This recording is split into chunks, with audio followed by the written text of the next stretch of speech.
आप देख रहे हैं सत्यहिंदी.com।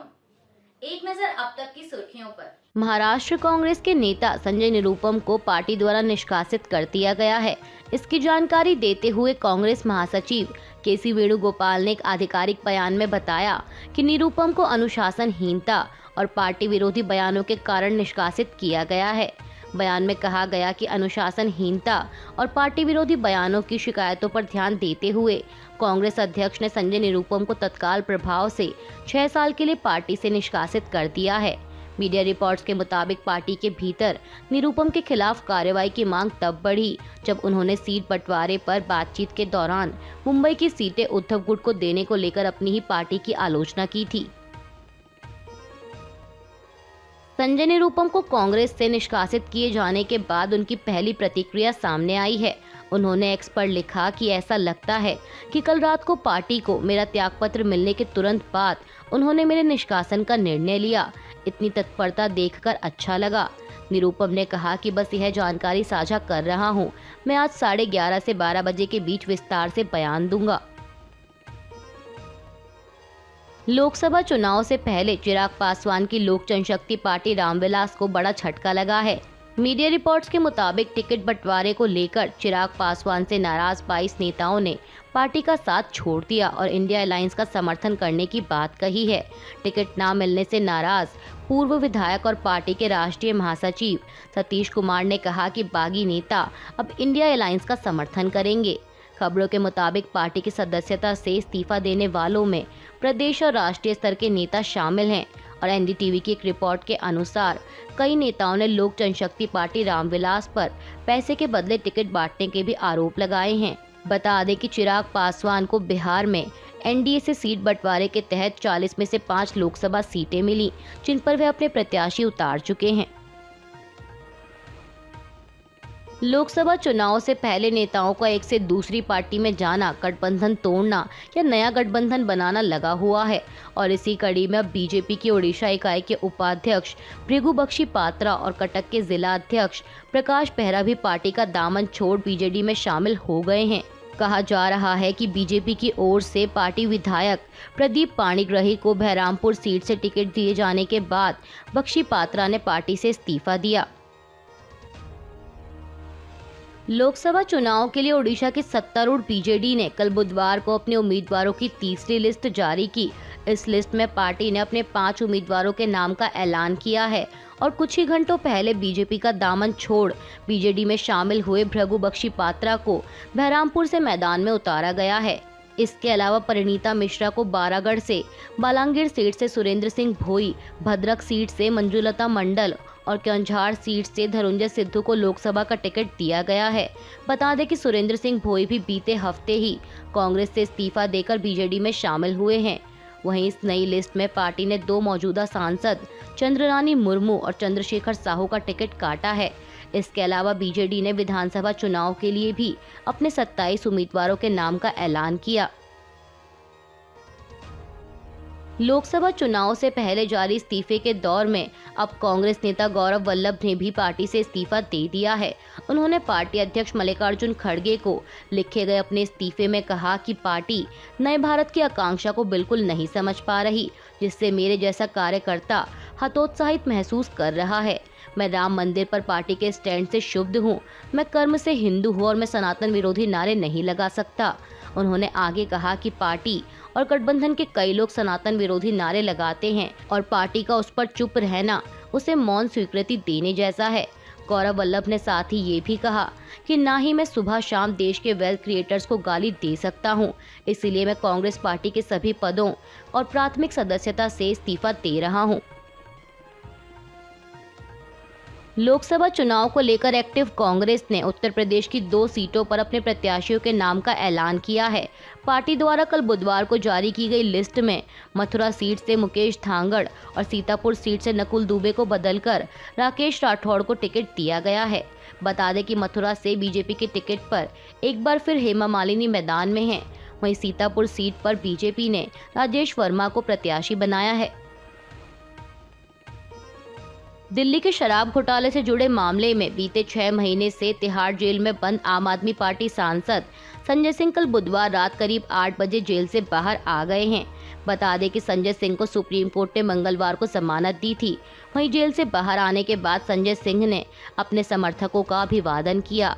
उन्होंने कहा कि हमारी पार्टी के सबसे बड़े नेता अरविंद केजरीवाल, मनीष सिसोदिया, सत्येंद्र जैन को इन जेल की सलाखों के पीछे रखा गया है, लेकिन मुझे पूरा भरोसा है कि जेल के ताले टूटेंगे।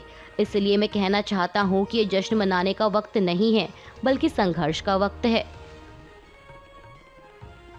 संजय सिंह की जमानत पर बाहर आने के बाद बीजेपी ने भी प्रतिक्रिया दी है।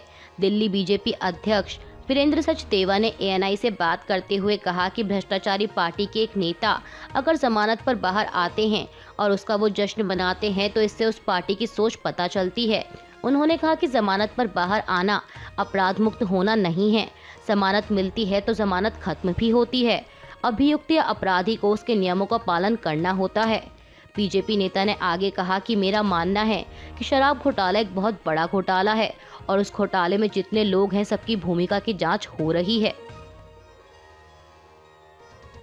हाल ही में कांग्रेस में शामिल हुए पप्पू यादव ने लोकसभा चुनाव को लेकर अपनी बात रखी है। दरअसल खबरों के मुताबिक पप्पू यादव इस बार के चुनाव में पूर्णिया लोकसभा सीट से कांग्रेस के टिकट पर लड़ना चाह रहे थे, लेकिन इंडिया गठबंधन की सहयोगी RJD ने पहले ही सीट पर अपने उम्मीदवार के नाम का ऐलान कर दिया। इस पर जब पप्पू यादव से सवाल किया गया तो उन्होंने कहा कि पूर्णिया में दुश्मनी किस बात से है, ये पूर्णिया है, मधेपुरा नहीं। यहाँ की जनता को कोई चुनौती नहीं दे सकता।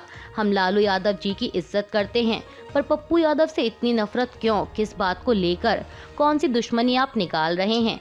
पप्पू यादव ने कहा कि आप देश को बचाने के लिए लड़ रहे हैं या फिर देश बेचने के लिए। हमने आपसे एक टिकट मांगी थी। मैंने कहा था कि अगर आपको कांग्रेस के साथ दिक्कत है तो मैं आपके साथ आ रहा हूं। आप मुझे पूर्णिया सीट दे दो, लेकिन तब भी नहीं। 4 बार हम सांसद रहे, 2 बार मधेपुरा से रहे, लेकिन आपने सुपौल, मधेपुरा, अररिया और पूर्णिया भी ले लिया। मतलब कहीं से कांग्रेस को टिकट देने का मौका ना मिले। आपको बता दें कि RJD ने सीटों के बंटवारे में कोशी और सीमांचल की ज्यादातर सीटें अपने पास रखी हैं और कटिहार और किशनगंज की सीट कांग्रेस को दी हैं।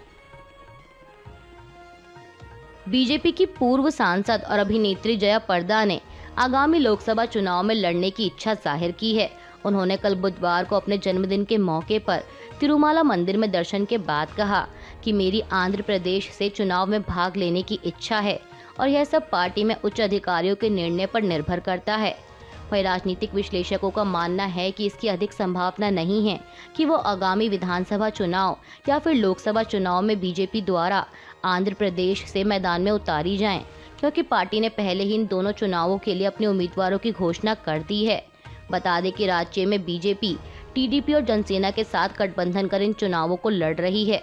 समझौते के तहत बीजेपी को 6 लोकसभा और 10 विधानसभा सीटें मिली हैं।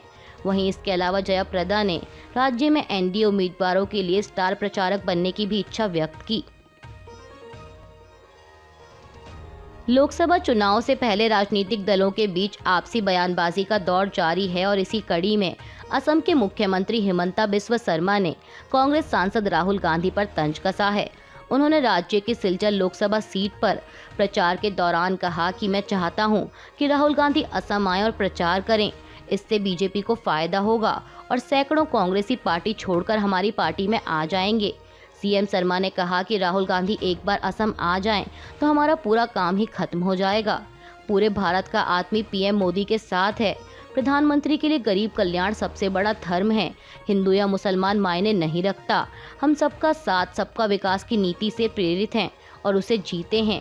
इसके साथ ही मुख्यमंत्री ने जनसभा में लोगों से ये भी पूछा कि PM मोदी और राहुल गांधी के बीच कोई तुलना है क्या।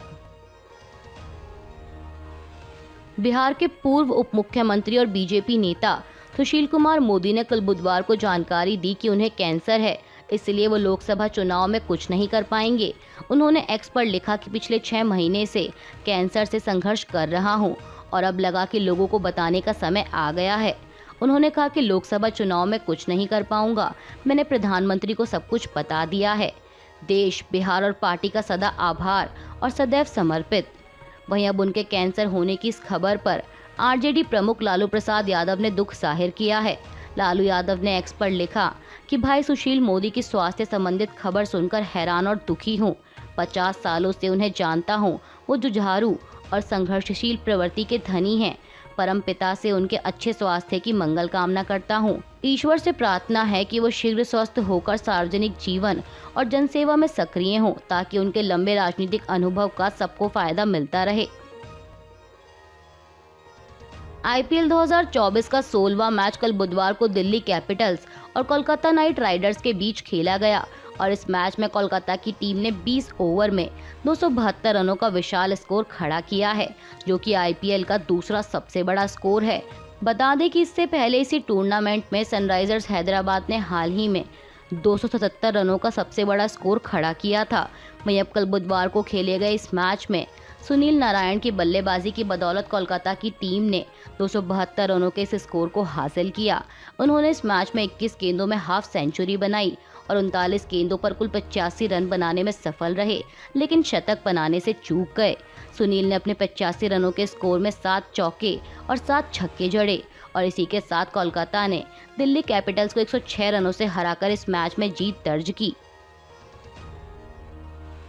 स्टॉक मार्केट आज गुरुवार 4 अप्रैल को पॉजिटिव नोट पर खुली है, जहां निफ्टी पहली बार 22,600 के लेवल पर ट्रेड कर रहा है, तो वहीं सेंसेक्स भी करीब 500 अंक उछलकर 74,400 पर आ गया है। बता दें कि इससे पहले मंगलवार को सेंसेक्स 27 अंक नीचे 73,876 पर बंद हुआ था। बात करें बैंक निफ्टी की, तो बैंक निफ्टी भी 500 अंक के उछाल के साथ 48,124 के लेवल पर ट्रेड कर रहा है।